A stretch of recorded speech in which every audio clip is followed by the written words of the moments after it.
Astăzi nu vă vorbesc despre ce fac eu aici, nu vorbim despre muncă, livezi, mă rog, cum se curăță pomii sau alte lucrări, pentru că am observat că, în general, cei care promovează munca și lucrurile benefice, spun eu, pentru cei care vor să facă ceva bun pentru noi și nu numai, sunt luați ca ciudați acești oameni și luați ca oameni care promovează ceva care nu mai este la modă. Adică, din punctul meu de vedere, munca nu mai este la modă în România. În România sunt numai combinații, figuri, mă rog, din acestea. Suntem în preajma sărbătorilor și vreau să vorbesc astăzi despre top 10 cu adevărat al lucrurilor ciudate din punctul meu de vedere care se întâmplă la țară și nu numai, și cu ajutorul dumneavoastră poate lămurim cumva să vedem cum este bine așa cum vă explic eu sau găsiți dumneavoastră o altă variantă. Haideți să începem cu începutul, cum suntem învățați, și să pornim cu primul lucru ciudat care, din punctul meu de vedere, nu știu, eu nu-l înțeleg și aștept la secțiunea comentarii părerile dumneavoastră.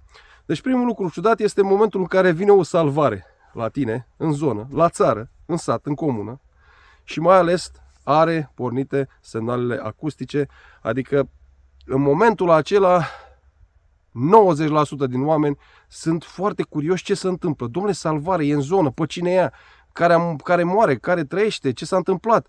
Lumea foarte, foarte curioasă. Dacă n-ai chemat-o tu și nimeni nu ți-a cerut ție ajutorul într-o problemă, stai liniștit, mă, că faci mai mult rău decât bine. Prin agitația pe care o faci tu și cei de lângă tine, nu faci decât să creezi o panică. O panică care, din punctul meu de vedere, nu are ce căuta acolo, în comunitate. Un om a avut o problemă, a chemat salvarea, cel mai bine, că dacă nu chem salvarea și te duci tu cu mașina ta proprie, ai ocazia să, nu știu, să chemi de acasă cu schimburi, mâncare, că vei sta vreo 3-4 zile dacă ai norocul și doar după 3-4 zile poate te vede și pe tine cineva și spune, bineînțeles, că nu e de competența lor și te trimite în altă parte la un alt spital care o să-ți facă cam același lucru, doar că ei o să te trimită înapoi unde ai fost prima dată. Deci, asta este una dintre problemele ciudate pe care eu le văd. Când a venit salvarea, nenorocire, toată lumea, domne, ce s-a întâmplat? Nu mai ieșim pe stradă, nu mai pe garduri, pe... Hai să stăm mai calm. O altă problemă, numărul 2. Domne, bate clopotul. În momentul când a bătut clopotul și a venit Xulesca sau Xulescu și spune bate clopotul, zice, asta e de mort. Gata, toată ziua se vorbește de acel lucru în comunitate. Cine a murit? Care a fost? Din ce cauză? Ce s-a întâmplat? Băi, fraților, de obicei, când moare un om, se anunță, se bate clopotul. Când se știe cine a murit, noi, cei care locuim la țară și nu numai, spunem în felul următor. Păi oricum, ăla a fost un bețiv, un nemernic. Păi oricum, aia a fost nu știu cum. Păi ăla a muncit toată viața lui ca un prost. Și uite, ăla și tot așa. Așa că, oameni buni, când bate clopotul și răsună, cel mai bine puteți să spuneți în gândul dumneavoastră sau nu spuneți nimic. Dar dacă puteți, spuneți un Dumnezeu să-l ierte sau să o ierte și vedeți-vă treburile dumneavoastră. Pentru că dacă era cineva apropiat vouă, vreo rudă, vreun prieten sau ceva, să fiți sigur că știați de problema care a avut-o sau și vă așteptați la acest necaz, sau dacă s-a întâmplat ceva instantaneu, un necaz care a venit așa mai fulgerător, să fiți sigur că o să vă anunțe. Dar, cel mai bine, nu trebuie să vă pară bine de necazul altuia. Bate clopotul, stați liniștiți. Vedeți-vă de treabă. Al treilea lucru care mi se pare foarte ciudat la țară.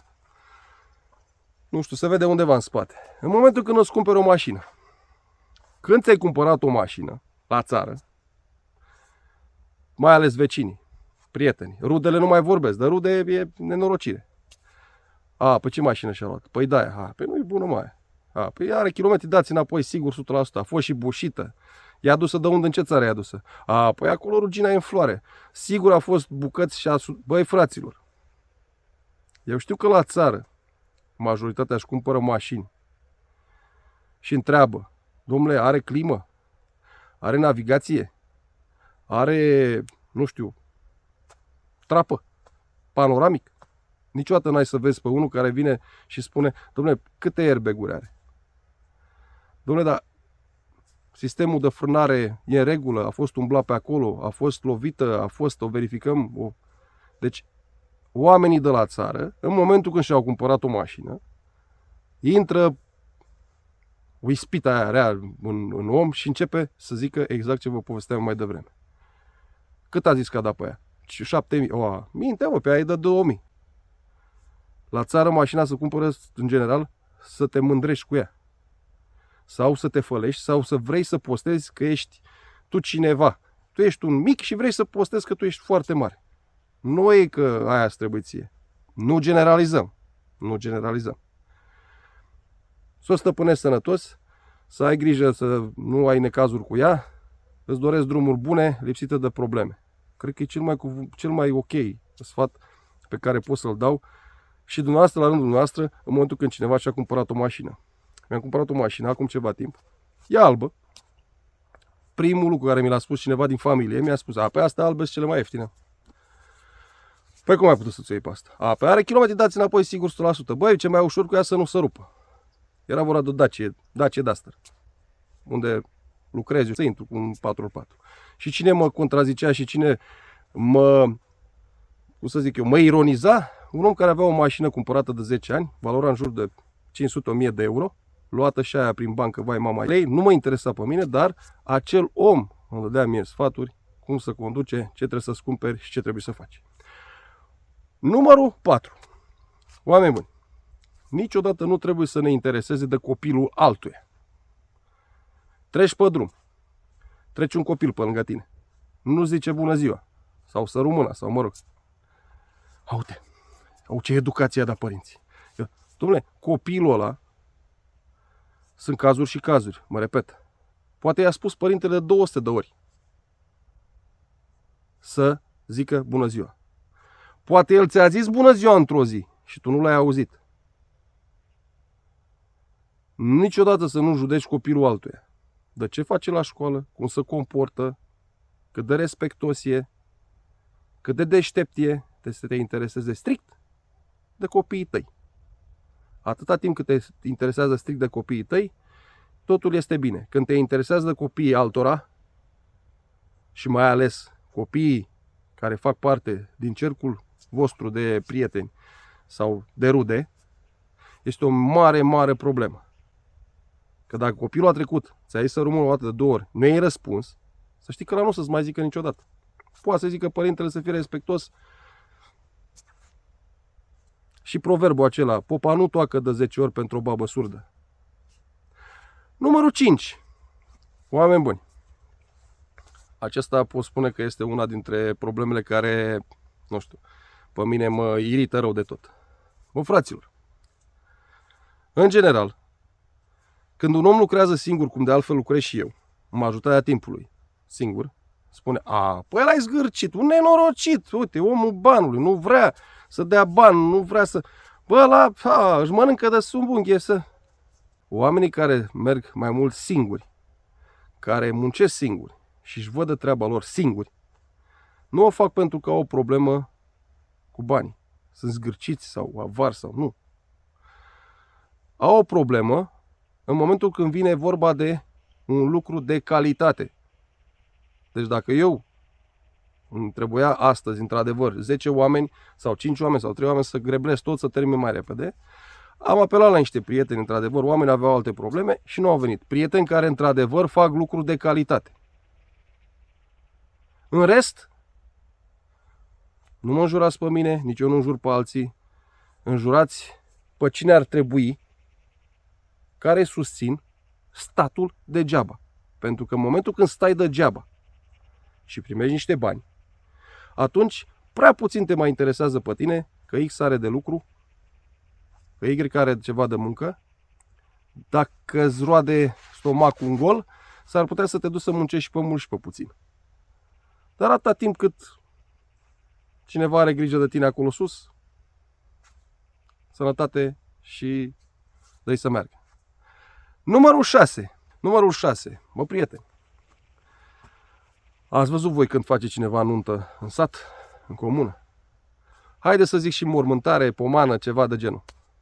Botez, tăiere de moți, nu știu, o petrecere. Totdeauna cele mai nemulțumite sunt neamurile, rudele. Bă, nu-i nemulțumit ăla care a stat o oră, nu-i nemulțumit X, nu-i neamurile. Păi pe mine m-ai pus la masă lângă ăla. Păi mie mi-a pus decât 3 sarmale și apoi puțină varză și o bucată de carne care era ruptă. Uite, mie nu mi-a pus carafa în față. N-a vorbit mireasa cu mine, nu m-a băgat în seamă generică. Ai văzut socrii? Mi-a întors spatele, nu m-a pupat. Băi, tată. Măi, atât de greu să-ți vezi de treaba ta. E atât de greu. Ce mă, dacă nu ți-a dat un pachet la pomană sau nu ți-a dat, nu știu, nu ți-a pus ție un Riesling de nu știu care pe masă sau nu ți-a dat ție cel mai bun whisky sau ale. Bă, omul a făcut cu ce a putut, mă, frate. Fie ea pomană, fie el botez, nuntă. A făcut cu ce a putut. Bă, dacă tu ești rudă cu omul ăla, nu să-l ajuți. Hai să vorbim de ceva mai fericit de o nuntă. Viitorii miri, viitoarea familie, nu să o ajuți. Tu dai cu noroc că n-a fost bună aia, că n-a fost bună aia. Și neapărat, la sfârșit, toată lumea curioasă cât a scos. Frământă, nu poți să dau 3 zile. Mă, dacă câți bani ai făcut, cu tot fi mers darul. Bine, nu mai zic că când trebuie să bagi bani în plic, când trebuie stânga, dreapta, toată lumea. Bă, cât dăm, cum faci? Mă, dacă tu simți că trebuie să-i dai 1000 de euro, dai-mă 1000 de euro. Dacă simți că trebuie să-i dai 100 de lei, dai-mă 100 de lei. Plătește-ți măcar meniu, 200, 300, eu știu cât e. Restul, vedeți, bă, de treaba ta. Numărul 7. Oameni buni. Un lucru ciudat, care, nu știu, așa îl văd eu. Omul își construiește ceva la țară. Primul lucru care îl spune vecinul XY, bă, avea autorizație. Mă, dar tu că nu ai construit, te-a întrebat pe tine cineva dacă ai sau nu ai. Totdeauna, dacă a pus unul tabla Lindab albastră, păi nu-i frumoasă. Că trebuia verde. Bă, dacă așa i-a plăcut lui, exact cum ai venit tu la mine în curte și spui că nu-ți plac perdelele mele sau jaluzele. Mă, dar stai toată ziua acolo să te uiți prin geamul ăla? Lasă, bă, să-și facă omul ce vrea. E problema lui. Dacă a făcut ceva greșit, răspunde cu capul. Că vrea el un model, o casă într-o parte, că nu știu ce, păi acolo nu-i drept. Păi nu-i nimic drept la tine în curte. Mă, dar ce te interesează? Ce te interesează? Asta nu înțeleg. Băi, e casa lui, e familia lui, e curte. Crezi că dacă tu ai o casă cu 10 etaje și nu știu, numai cu marmură și nu știu ce cristale pe acolo, crezi că acel om care stă în casa aia mai amărâtă sau cum a putut să-și o facă, rămnește la tine? Omul să simte bine în ceea ce are el acolo. Că mai e câte unul care rămnește și dumneavoastră sau și eu. Putem să avem și noi multe lucruri care suntem convinși că în viața asta nu o să le realizăm. Dar asta este. Numărul 8. V-am spus, dacă sar vreo etapă, mai spune la sfârșit câteva lucruri anormale. Numărul 8. Și eu am copii și dumneavoastră aveți copii, unii dintre dumneavoastră. Pe mine m-a binecuvântat Dumnezeu cu 2 băieți și o fată.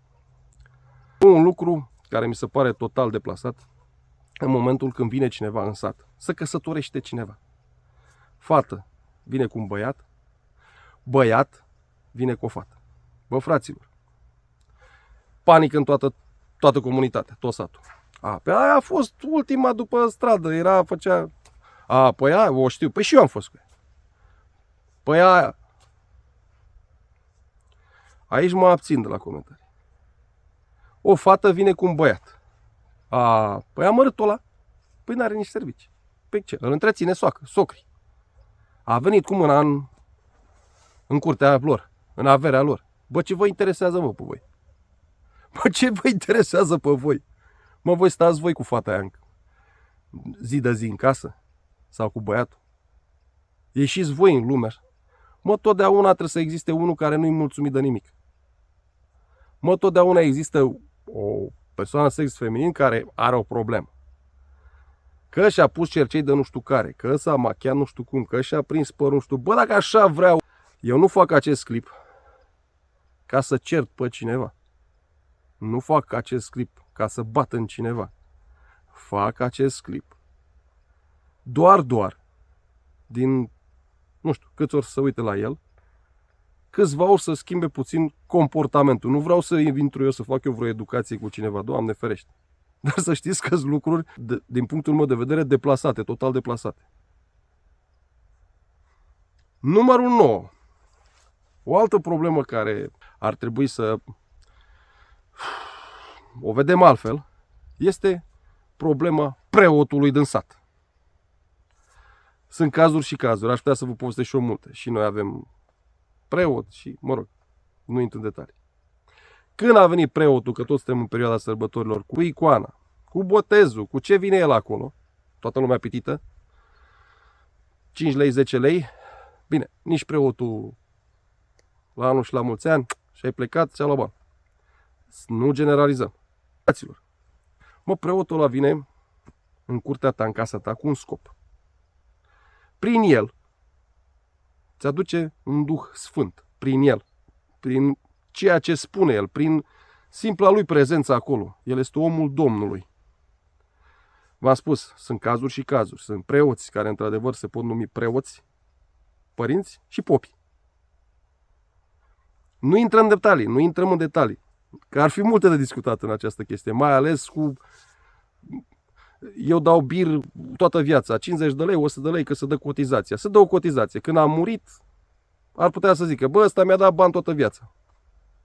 Hai mă să-l îngrop și eu gratis, niciodată. Atunci te pârlește cel mai tare. Dar, v-am spus, nu intrăm în detalii, că ar fi multe de discutat. Vă rog eu din tot sufletul. Preotul, când ajunge pe strada ta, în casa ta, în curtea ta, primește-l cu drag.